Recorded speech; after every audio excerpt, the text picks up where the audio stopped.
dyan, nanay mo? Natutulog. Ito mama mo?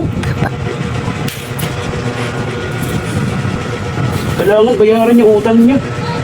Hintayin ko na yung mama mo magising ha. Opo. Okay.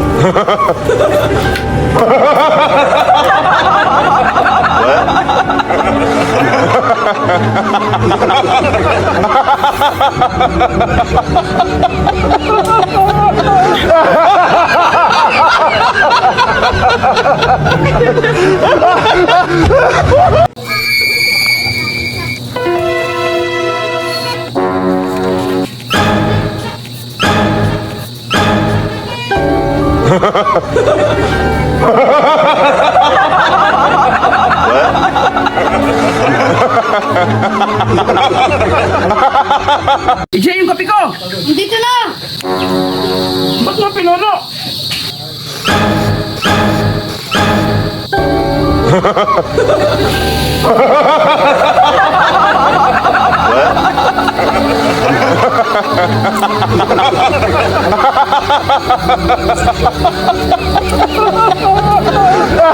Ije, Ah, bili ka doon 15 na taho. taho? Dito mo ilagay ha. Oh, sige. Taho. Papa, ito na. Taho!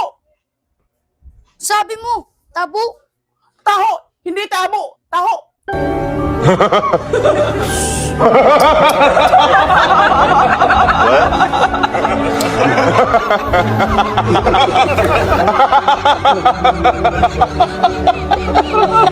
Ang makita nyo ngayon sa aking likuran na isang uri ng hayop na pinakamatapang na hayop. Pinakamatapang dito ay ang babae, lalo na kung meron ng mga anak. Ito ay ang tigre. Ano sabi mo? Tigre? Ito tigre oh. Sumisingit ka kasi. Hindi, ikaw yung ano, yung dito. Tigre oh, yan oh. Nakita mo. Mayos ka, ah. Hindi naman siya. Sumisingit lang ano eh.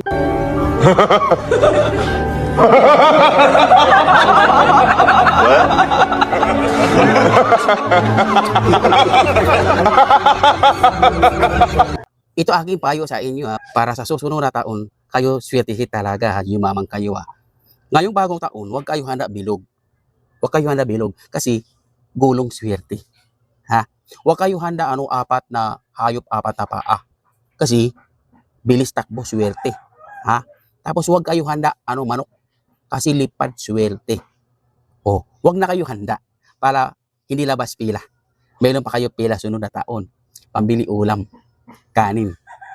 May budget para sa January. Okay? Yun lang.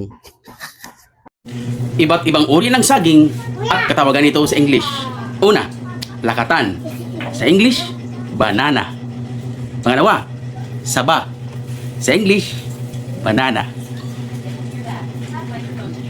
Number 3, latundan. Sa English, banana. Pangapat, murado.